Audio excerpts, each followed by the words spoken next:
had a chat with the hunters who chopped the logs you found at Loggers Point. Turns out that the cabin had been out of firewood, so they'd gone looking for a fallen tree to carve up. You are now in the same forest they were when they found our beetle-infested tree. Hey, I see you're near the forest outpost. Once you get up there, take a look in the cabin. There should be a backpack with some supplies in it. When you find it, just grab the whole pack.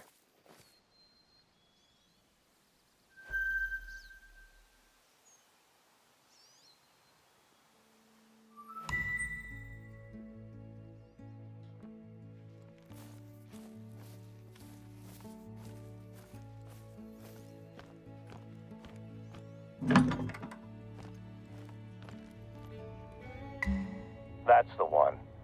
Once you're done at the outpost, take a look in the surrounding forest. Can you find any fallen trees in that area? The spruce bark beetles are a massive threat to Alaska's spruce forests at the moment. We haven't been hit as badly compared to some other Alaskan state parks, but I think that it may be time for a quarantine. Okay, so once you find a fallen tree, I want you to take a look at its bark. Does it look healthy? If so, it's probably not the tree we're looking for.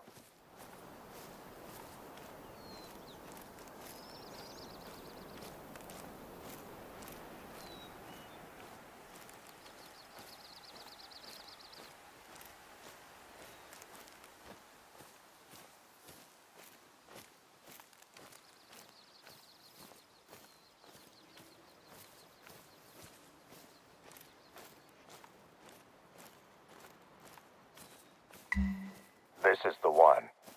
Okay, in that pack you should have a canister of paint and a nozzle attachment. Use them to paint a big pink X on the tree. And let's take a look around to make sure the beetles haven't started to spread. If you see a spruce in the immediate vicinity of the fallen tree, mark it. And our forestry team will come out and take care of it. If it's untouched, they can just spray it with pesticides to protect it. If it's already infested, then they'll cut it down and haul it away for burning. Great job. I hope we don't need to cut these trees down, but it's a small price to pay to contain the beetles.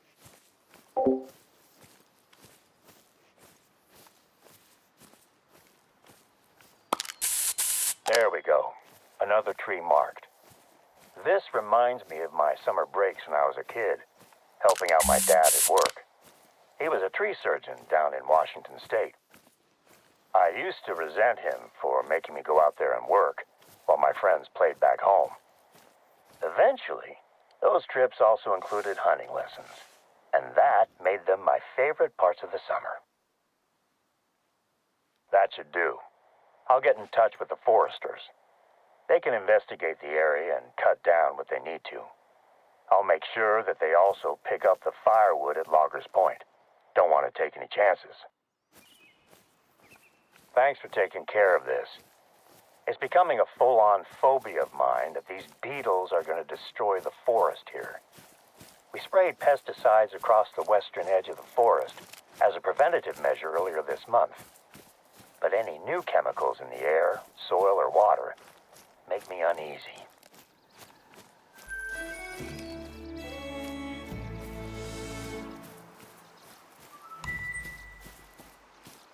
In the same bag that you found the paint, there should be some plastic sample containers.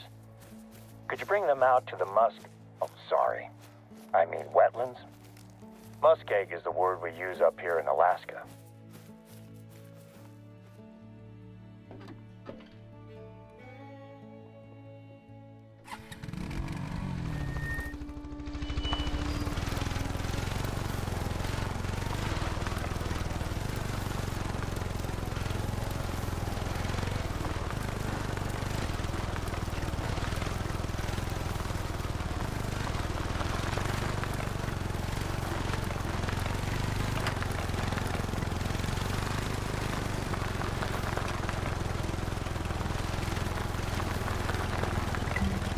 Going to be grabbing some samples out there. So one of our research teams pesticides to make sure they aren't having any effect on the ecology. This was actually my wife Sandy's idea. She runs the Yukon Valley Nature Center, so she's working closely with a visiting research team. Welcome to Yukon Valley's wetlands. The last time I brought both of my daughters here to spot birds, they told me that all the bird spotting in the world wasn't worth the smell. Turned out that a bear had left a rotting moose carcass in the summer sun. I decided to spot birds somewhere else, just in case the bear came back for seconds. Watch your footing at the water's edge. It can be easy to slip and fall in. Just fill one of the containers you have with water. The pesticides we're using on the forest to prevent beetle infestation are effective, but I still have my doubts about the effects on other wildlife. The flats are one of our most biodiverse regions, so I can't risk introducing anything dangerous into the water or the food chain. Can you take some samples from the water beside the forest first? We sprayed a section of the forest's western edge last month, so I want to know if anything has changed since then. Nicely done. First time I was there, I misjudged how stable the edge of a pond was and ended up with one leg knee-deep in the water.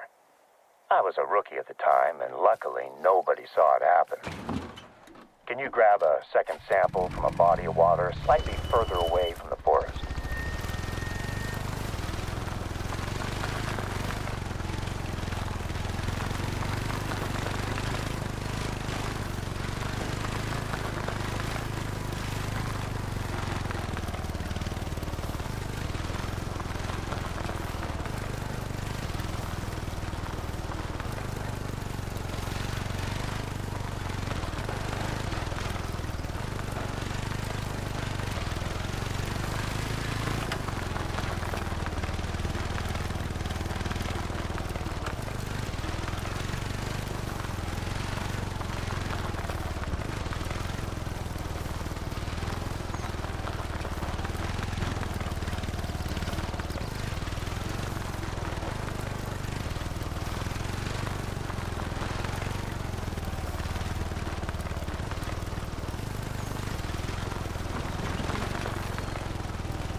Great.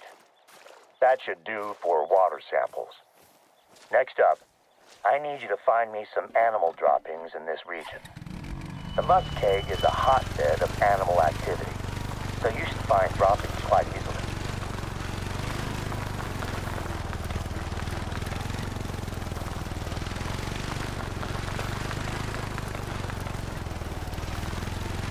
If the pesticides have drifted out to the flats, I want to know if it's making it into the food chain. It's been a month since we sprayed, so there's been plenty of time for the pesticides to get out here.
That's what we're looking for. Perfect. Could you find a sample from a different species as well? It's better to grab a larger sample size while you're already there in the field.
That should do it.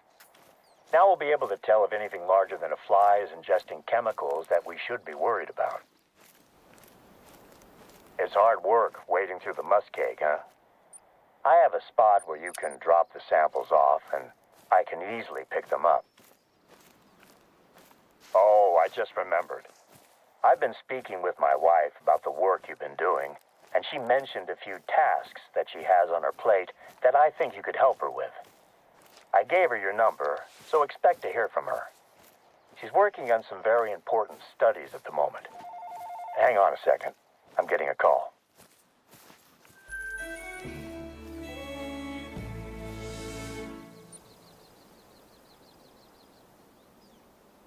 Okay, I'm back. Slight change of plans. Before you drop off the samples, I need you to grab a hatchet from the outpost at the western edge of the flats.